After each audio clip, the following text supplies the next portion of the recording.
Welcome to Bitter Reality Brewing. Yes, it's the new Star Party 404 yeast from Omega. I'm excited. I'm very excited. It's a Thiolized, am I saying that right? Thiolized version of their Chico strain.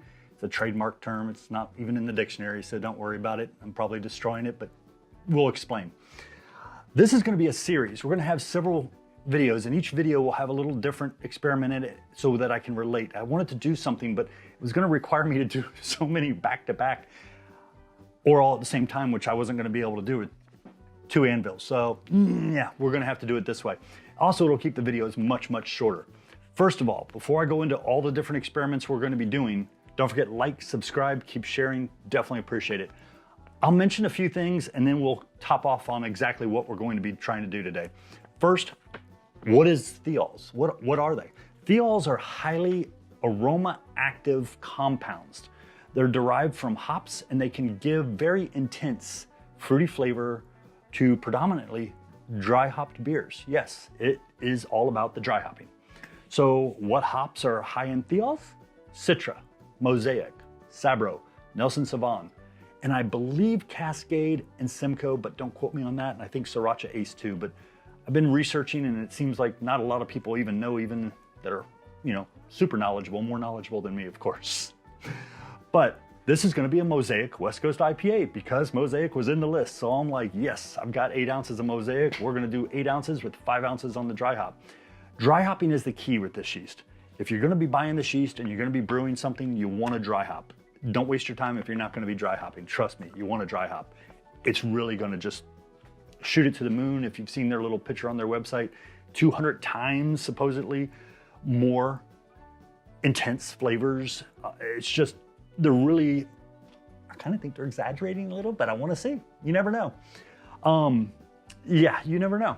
It's based on a Chico strain, so I'm basing it on the West Coast IPA strain from Omega Labs and just changing it up a little bit by doing lots of dry hopping. Keep in mind, dry hopping has diminishing returns. So if you buy that yeast and you want to go crazy, don't go totally nuts on the hops. Keep it under control. So I did some researching on diminishing returns for dry hopping, and you're going to get between 4 to 8 grams per liter before you start getting diminishing. Anything less than 4 grams, you're not really going to maximize it either. So you want to stay somewhere between 4 to 8 grams per liter. What does that mean if you're doing 5-gallon batches? That means 2.27 ounces to 5.34 ounces. We'll be doing 5 ounces of dry hopping with Mosaic, and we're going to be kicking in some Mosaic at the end of the boil too. So now, for everybody else in the world that's not in the US, that is 76 to 152 grams per 19 liters. What is the yeast going to bring us? Passion fruit, dank pink guava, and citrus zest. What's Mosaic going to bring to us? Well, there's a billion hop profiles out there that are all a little off or kind of lean their way, which each season the hops can be a little different. Based on where they're grown, it can be completely different.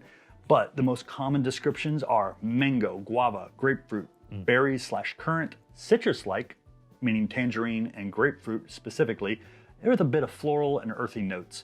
So I think it'll complement it very, very well.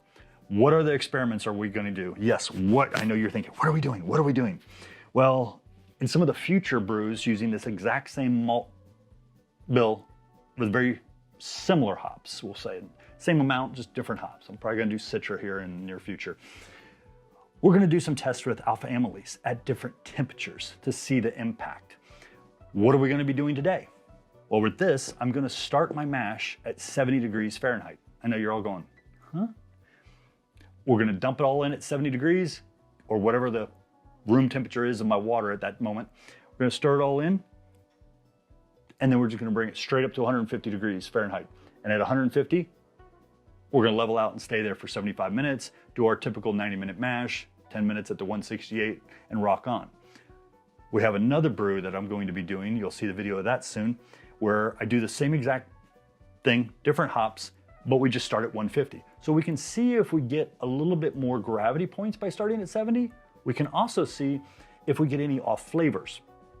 I've seen a lot of people out there in different beer forums, Reddit, just different beer forms, mentioning that they just throw their grains in, crank the temp up, get up to mash temp and let it go. I never thought about doing that. I don't think I will ever do that regularly, but hey, I want to test it for the people who out there who do it, or the people who maybe toss their grains in and go, oh crap, I forgot to turn the heat on. You know what I mean? So let's get brewing. We got the Anvil, we got our Scylla, let's go. Okay, we're sitting at 78 degrees. I'm gonna say that's the water temperature. It's because of the heat out here. Started at about 76 and it's starting to go up just from the heat, from the sun. So we got our brewing salts. I'll put them up on the screen.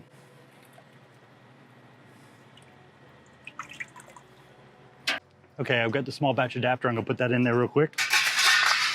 Okay, there we go. It's in there.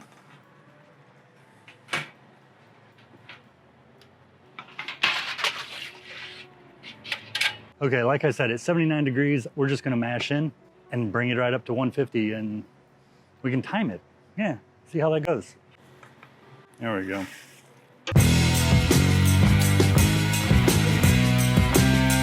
We're mashed in, no rice holes today. Okay, it's 79 Fahrenheit mashed in and I'm gonna crank the temp to 150. We'll put it at 100% for now. We'll take it down afterwards. And there we go, 100%. We'll get the pump going. As they say, you should get a good grain bed and you should let it sit for 10 to 15 minutes. Well, this one's gonna sit for a good 10 minutes at least. Okay, we're already at 88. It's going up fast. That's nice right there. Nice little drizzle. We'll let that crank up to 150 and get rocking. Okay, so I keep getting an E3 error. What are we gonna do to fix it? Well, we're gonna have to get a little more extreme. Turn off the recirc. This sucks. Just saying.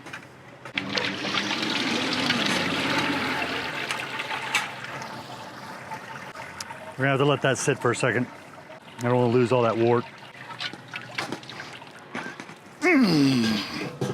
Yeah, not too bad. Okay, and this is how you fix an E3 error.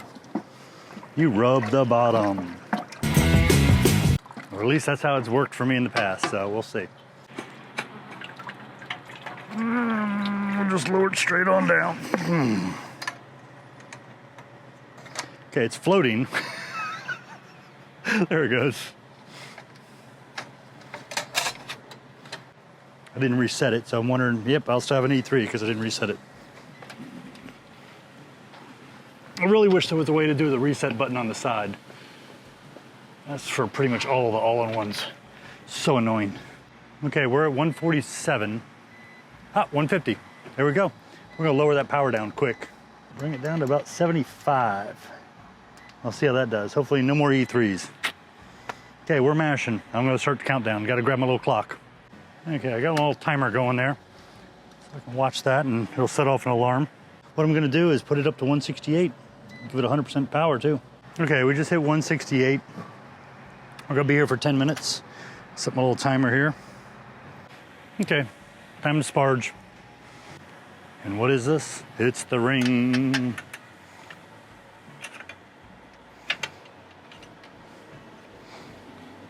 Okay.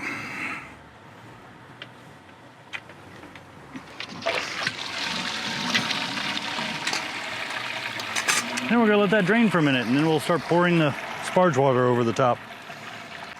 And I'm just gonna let it sit and drain. Okay, we're gonna go ahead and start sparging.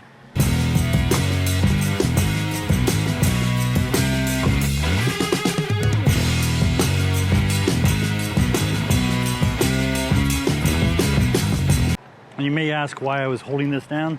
I could see it kind of burping around the sides, which means it was just letting water down the sides. It's not gonna help me. I need it to go all over the grains. You know what I mean? Okay, it's done. I'm gonna move this over here and kick the boil up. Stripped enough, should we say. There we go. And because we had that E3, you know what I'm gonna do? Rub the bottom.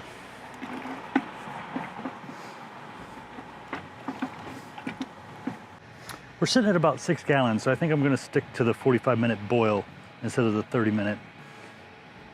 I may change my mind at the last second, but I think I'll be safer. I'd rather boil off a little extra, be able to add a little distilled back, than not boil off enough. Okay, we're at a boil. I already rubbed the bottom, and just, there we go, starting the timer. We got 45 minutes. right at the 19 minutes and 55 seconds, 20 minutes before the end of the boil. So here's 0.95 ounces of Warrior hops for bittering. I'm just gonna do it in the bag. I figure that way I can squeeze all the liquid out of it. And there goes my little solo cup. Oil does not seem to be as vigorous as normal, so a little concerning. It's okay though. Okay, we're in the last 5 minutes, so I got a lot to do. Got a half a whirlflock tablet, done. Didn't crush it, it's all good. 4 ounces of corn sugar. Sticks to the thing, it's all good. And we gotta get our last hop addition. While we're at it, little yeast nutrient.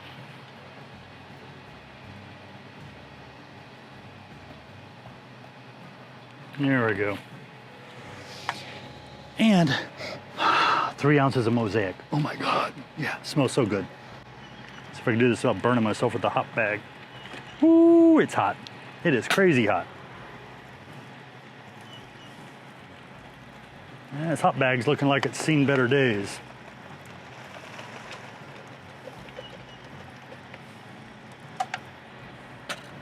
And there we go. And yes, I like to dip the bag. So we got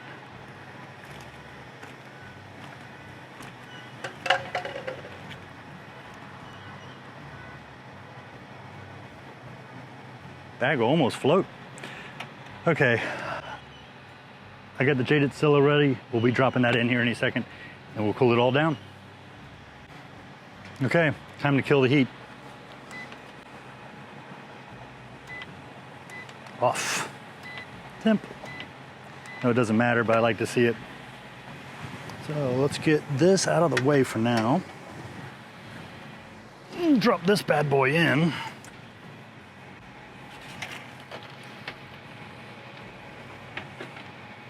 And it's on. That's it. Whew. Felt the hot water coming through there. Instantly makes that water very hot. Very, very hot. And time to get some artificial agitation going on. It's not artificial, it's just lazy.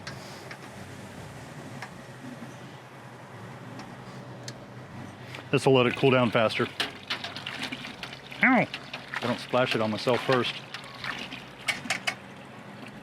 Okay, and we're gonna let that get cool.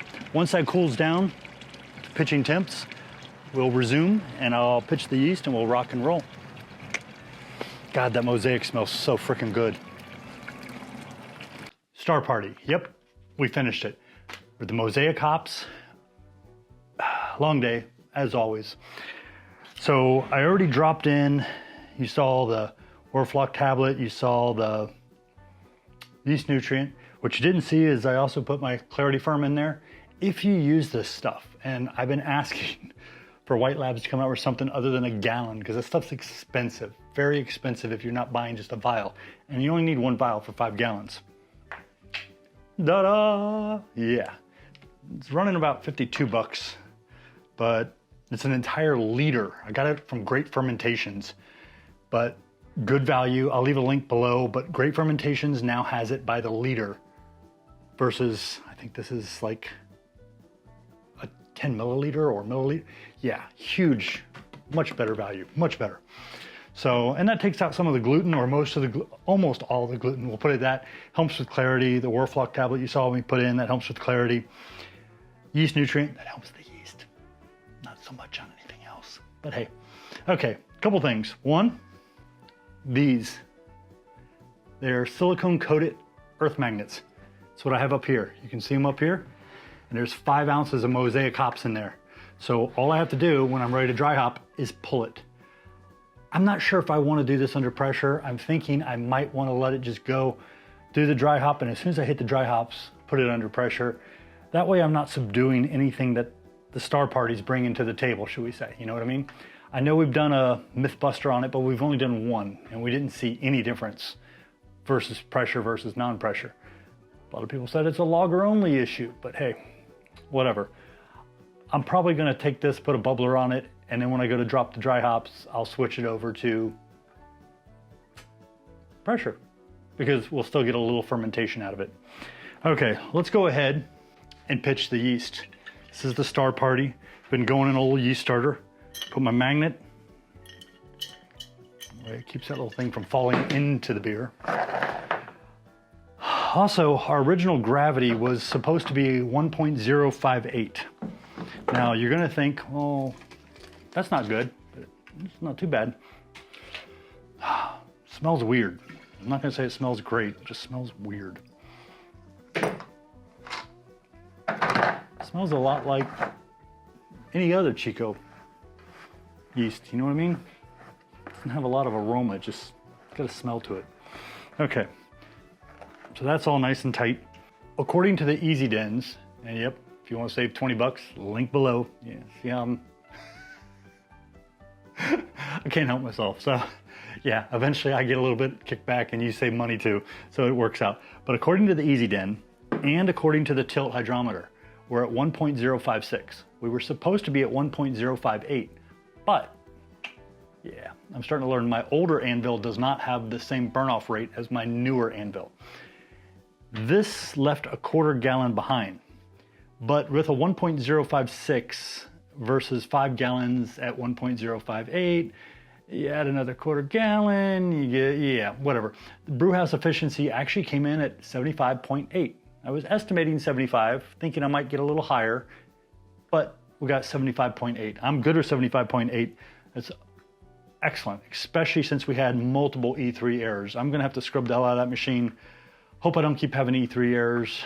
Very frustrating. I thought it was just the oat milk thing we did, but hey. So once the fermentation gets down close to the 1.010, I'll pull the magnets, it'll fall in there, it'll start dry hopping. We'll let it run for about 4 days plus or minus a day. I'm still debating on that one based on how it lines up with the weekend, you know how I'm saying? So we'll do the dry hopping, we'll move it to a keg, and then we'll do a taste testing. That'll be part 2. Thank you again for joining us at Bitter Reality Brewing. Don't forget, like, share, definitely appreciate the support. If you see a link, you click on it, go buy something else. We still get a little pocket change usually, so it's all good. Thank you again. Cheers.